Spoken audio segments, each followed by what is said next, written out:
কেউ যদি হাঁচি দেয়, জোরে আলহামদুলিল্লাহ বলে, কোনো ব্যক্তি যদি সেটা শুনতে পায়, হাসির জবাব না দিলে কি গুনাহ হবে? খুবই সুন্দর একটি এবং দরকারি একটি প্রশ্ন।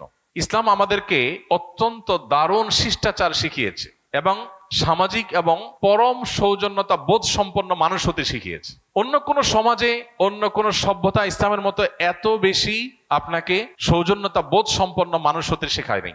যেমন কেউ যদি আপনাকে সালাম দেয়, আসসালামু আলাইকুম ওয়া রাহমাতুল্লাহ, আল্লাহ বলেছেন ওয়াইদা হুয়্যিতুম বিতাহিয়্যাতিন ফাহাইয়ু বিআহসানা মিনহা আও রুদ্দুহা। তোমাদেরকে কেউ যদি কোনো ভাষায় অভিবাদন জানায়, সালাম জানায়, তাহলে তুমি সে যতটুকু দিয়ে তোমাকে অভিবাদন দিয়েছে, সৌজন্যতা ভদ্রতার খাতিরে তিনি তোমাকে সালাম দিয়ে দোয়া করেছে, তুমি চুপচাপ থাকতে পারো না, তোমাকেও জবাব দিতে হবে পাল্টা। এবং সেটা তিনি যা বলে দিয়েছেন কমপক্ষে অতটুকু, বরং তার চাইতে বেশি দেওয়া উচিত, না হলে কমপক্ষে যতটুকু বলেছে ততটুকু। কেউ যদি বলে আসসালামু আলাইকুম ওয়া রাহমাতুল্লাহ, তুমি চুপ থাকলা, তুমি গুনাহগার হবে। কেউ যদি আসসালামু আলাইকুম ওয়া রাহমাতুল্লাহ বলার পর জবাবে যদি আপনি বলেন ওয়া আলাইকুম আসসালাম, শুধু কমায় বলেন, তাহলে আপনি গুনাহগার হবেন। তিনি যতটুকু বলেছেন কমপক্ষে ততটুকু বলতে হবে, পারলে বাড়িয়ে বলবেন। তিনি আসসালামু আলাইকুম বললে আপনি বলবেন ওয়া আলাইকুম আসসালাম ওয়া রাহমাতুল্লাহ। তিনি যদি বলেন আসসালামু আলাইকুম ওয়া রাহমাতুল্লাহ, তাহলে আপনি বলবেন কি? ওয়া আলাইকুম আসসালাম ওয়া রাহমাতুল্লাহি ওয়া বারাকাতুহু। অনেক ইমামদের মতে এরপরে মাগফিরাত ইত্যাদিও যুক্ত করা যায়। আলবানী রাহিমাহুল্লাহ এরকম একটা কথা বলেছেন, যদিও বিশুদ্ধ মত অনুযায়ী অবারাকাতুহু শেষ, এতটুকু। যদি কি অবারাকাতুহু বলে, তা আপনি অতটুকুই বলবেন। এটা হলো সৌজন্যতার শিক্ষা, যে আপনাকে একজন সালাম দিল, অনেক লোক আছে অহংকারী, সালামের জবাব শুনে মাথা ডুলায়, দুইটা ঠোঁট নাড়ালে হয়ে যায়, সেখানে আস্ত মাথা নাড়াচ্ছে। কোন যুক্তি আছে? যে কাজ দুই ঠোঁটে করা যায়, সেটার জন্য সে কি করতেছে? পুরো মাথা নাড়াচ্ছে। অনেকে মাথাও নাড়ায় না অহংকারের কারণে, এটা গুনাহ। সালাম দেওয়া কিন্তু ওয়াজিব না, কিন্তু সালামের জবাব দেওয়া ওয়াজিব। এবং জবাব মনে মনে দিলে হবে না, শুনাই দিতে হবে, কারণ শুনাই না দিলে লোকটা মনে কষ্ট পাবে। শুনাই না দিলে লোকটা মনে করবে আমি সালাম দিলাম, আমাকে ইগনোর করলো। তো আপনাকে এই সৌজন্যতা ইসলাম শিখিয়েছে। ঠিক একই ভাবে কেউ যদি হাঁচি দেয়, এখন বিজ্ঞান গবেষণা করে বের করেছে, বহু বৈজ্ঞানিক গবেষণা আপনার অনলাইনে খুঁজলে পাবো, যে মানুষ যে হাঁচি দেয়, এই হাঁচিটা মানুষের স্বাস্থ্যের জন্য ভালো। হ্যাঁ, অনবরত ঠান্ডার কারণে হাঁচি, সেটা তো অসুস্থতা, কিন্তু স্বাভাবিক যে হাঁচি, মাঝে মধ্যে হাঁচি হওয়া, এটা মানুষের স্বাস্থ্যের জন্য ভালো। হাঁচির ফলে মানুষের শরীর নির্ভর হয়ে যায়, নানান দিক থেকে মানুষের উপকারিতার পেছনে আছে, বিভিন্ন বৈজ্ঞানিক গবেষণা আছে, অনলাইনে বহু আর্টিকেল খুঁজে পাবেন। তো এই হাঁচি যে মানুষের জন্য ভালো এবং উপকারী একটা বিষয়, এই জিনিসটা তো আমরা জানতাম না। নবী সাল্লাল্লাহু আলাইহি সাল্লামের একটা হাদিস আছে, ফাইন্না শাইতানা ইয়াবিতু ফি খাইশুমি আহাদিকুম, মানুষের নাকের যে বাঁশি উপরের অংশ, এখানে শয়তান বসবাস করে, লুকায় থাকে, মানুষের শরীরকে প্রভাবিত করে, তাকে খারাপ দিকে ডাইভার্ট করে। তো হাঁচির পর মানুষ শারীরিকভাবে যেমন সুবিধা পায়, স্পিরিচুয়ালি মানুষ উপকার হয়। এই জন্য সে আল্লাহর কাছে শুকরিয়া জানিয়ে বলবে আলহামদুলিল্লাহ। হাঁচি আসলে কি বলবে? আলহামদুলিল্লাহ, আল্লাহর প্রশংসা করবে, কারণ এটা তার জন্য পজিটিভ, ভালো একটা জিনিস হয়েছে। যখন কেউ হাঁচি আসার কারণে আলহামদুলিল্লাহ বলল, তখন যিনি হাঁচি শুনতে পেয়েছেন বা হাঁচির দাতার আলহামদুলিল্লাহ শুনতে পেয়েছেন, তার উপরে আবশ্যক হয়ে যায় জবাব দেওয়া। এই যে সৌজন্যতার শিক্ষা। হ্যাঁ, হাঁচি যখন আসবে, হাঁচির ফলে নাক থেকে অনেক সময় ময়লা বের হয়, পানি বের হয়, গন্ধ ছড়াতে পারে, আশপাশে মানুষের কষ্ট হতে পারে। সেজন্য আমাদের হাঁচি বিভিন্ন উপায়ে আমরা সেটা যাতে অন্য পরিবেশকে নষ্ট না করে, অন্য মানুষকে নষ্ট না করে, সেজন্য আমরা হাতে, নিজের কাপড়ে, অন্য কিছুতে, টিস্যু বা কিছু দিয়ে আমরা হাঁচি দেবো। সেটা তো অবশ্যই পার্ট অফ সৌজন্যতা, সেটা আমরা করবোই। হাদিস নবী সাল্লাল্লাহু আলাইহি ওয়াসাল্লাম শিক্ষা দিয়েছেন, আলহামদুলিল্লাহ যদি কেউ বলে হাঁচি দেওয়ার পর, আপনি যদি শুনতে পান তার আলহামদুলিল্লাহ, তাহলে আপনার উপরে আবশ্যক, আপনি কি করবেন? তাকে বলবেন পাল্টা ইয়ারহামুকাল্লাহ। কেউ যদি হাসি দিয়ে আলহামদুলিল্লাহ বলে, আমরা কি বলবো তাকে? ইয়ারহামুকাল্লাহ, মানে আল্লাহ তোমার প্রতি রহম করুক। ওই ব্যক্তির আবার কর্তব্য হলো যে, সে যে আমার হাসির জবাব শুনে আমাকে দোয়া দিল, আল্লাহ তোমার প্রতি রহম করুক বললো, তাহলে আমিও তার প্রতি দোয়া নিবেদন করব। তখন তার জন্য কর্তব্য হয় তাকে একটা দোয়া দেওয়া। কি সেটা? ইয়াহদিকুমুল্লাহ ওয়া ইউসলিহ বালাকুম। বাস, এতটুকু এন্ডিং, এরপর আর পাল্টাপাল্টি নাই। তাহলে তো সারাদিন দিতে থাকতে হবে। তাহলে আলহামদুলিল্লাহ বললে হাসি দেওয়ার পর জবাবে কি বলতে হবে? ইয়ারহামুকাল্লাহ। ইয়ারহামুকাল্লাহ শোনার পর যিনি হাসি দিয়েছেন, তার আবার জবাবে কি বলতে হবে? প্রত্যুত্তরে কি বলতে হবে?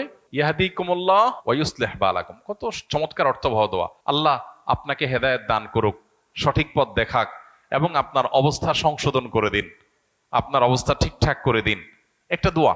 আমরা তো কত কথাই বলি, আজকাল দেখবেন একজন আরেকজনের দেখা হলে একটু বেশি আধুনিক হয়ে যাচ্ছি, তো আমরা দিন থেকে সরে যাচ্ছি, এটার নাম দিয়েছে আধুনিকতা। তো দেখা হলে বলে হাই হাই বাই করলে কি হবে? আসসালামু আলাইকুম বললে আপনার প্রতি শান্তি বর্ষিত হোক, আমি একটা দোয়া করলাম। আমি দোয়া করার মধ্য দিয়ে তার প্রতি কল্যাণ কামনা করলাম। সমাজের সবাই সবার কল্যাণ কামনা করলে সমাজটাই তো জান্নাতে পরিণত হয়ে যাবে। হাই ভাই হাই ফাই বললে কি লাভ হবে? তো ইসলাম আমাদেরকে যে শিষ্টাচার শিখিয়েছে, এর চেয়ে যৌক্তিক কোনো শিষ্টাচার নাই। এই জন্য হাঁচির জবাব শুনে আমরা ইয়ারহামুকাল্লাহ বলবো, এটা অনেকে জানি না। এটা আমাদেরকে করতে হবে, এটা কিন্তু আবশ্যক। এটা মিন হাক্কিল মুসলিম, কোন মুসলিমের প্রতি আপনার কর্তব্যের অংশ হলো হাসির জবাব শুনে তার জন্য দোয়া দেওয়া। তাহলে চেষ্টা করবো তো ইনশাআল্লাহ। ছোট ছোট বাচ্চাদেরকে শিখাই দেবো আমরা, তারা এই রেসপন্স করা শিখবে, এই সৌজন্যতা শিখবে, এই ভদ্রতা শিখবে। যে একজন হাসি দিয়ে আলহামদুলিল্লাহ বলেছে আমি শুনেছি, তাকে বলবো ইয়া রাহমুকাল্লাহ, শুনে বলতে হবে, মনে মনে না। আবার যিনি আলহামদুলিল্লাহ বলেছেন, হাসি দিয়েছেন, তিনি বলবেন ইয়াহদিকুমুল্লাহ ওয়া ইউসলিহ বালাকুম। এই একটা সুন্নাত আমাদের সমাজ থেকে হারিয়ে গেছে, আমরা অনেকে জানিও না। এটা বিস্তার করবো তো ইনশাআল্লাহ। এটা আমি অফিসে থাকাকালীন সময় কাউকে না পেয়ে একা একা ফরজ সালাত পড়ার সময় হঠাৎ করে দেখা যায় একাধিক লোক এসে জামাতে ফরজ সালাত শুরু করে। সেই সময় আমি কি একাকী নামাজ ছেড়ে দিয়ে জামাতে শরীক হব, নাকি একা একা পড়বো?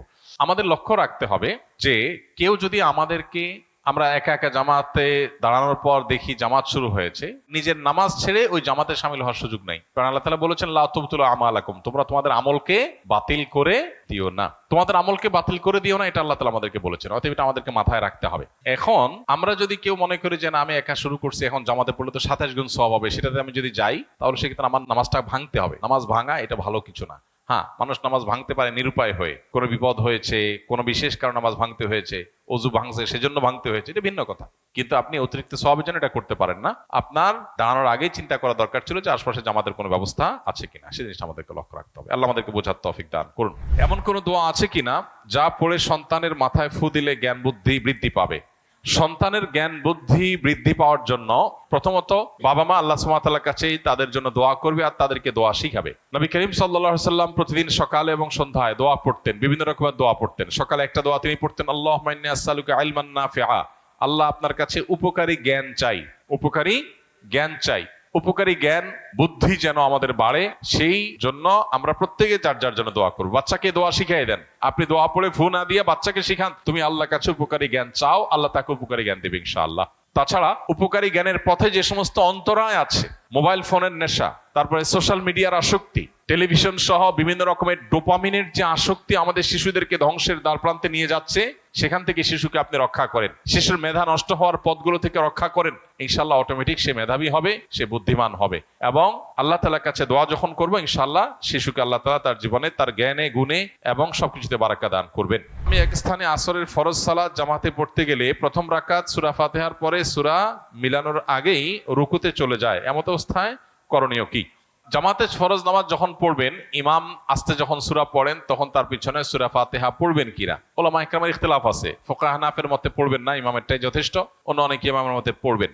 এখন অন্যান্য ইমামদের, বিশেষ করে অনেক ইমামদের মতে নীরবে কেরাত হলে আপনি শুনতে পান না তখন পড়বেন, সরবে কেরাত হলে মাগরিবে ফজরে আপনি শুনবেন। দুই তিনটা বড় বড় মাশহুর মত আছে, প্রসিদ্ধ মত আছে। এর মধ্যে আপনি যদি এই মত অনুযায়ী আমল করেন, যেটা আপনি বলেছেন যে আপনি সূরা পড়েন, তো সূরা ফাতিহা শেষে আপনি রুকুতে চলে যাবেন। আলাদা সূরা মেলানোর জন্য দাঁড়িয়ে অপেক্ষা করবেন না। রুকুতে ইমাম সাহেব যদি চলে যায় আপনি দেরি করবেন। আর যদি আপনি সামান্য অল্প একটু বাকি থাকে, এক আয়াত বাকি থাকে, দুই আয়াত বাকি থাকে, পড়ে আপনি চলে যেতে পারেন, ইমামকে রুকুতে পাবেন, তাহলে সেটা করতে পারেন। কিন্তু খুব বেশি বিলম্ব যদি করেন যে ইমাম উঠে যায় রুকু থেকে, তাহলে সেটা জায়েজ হবে না।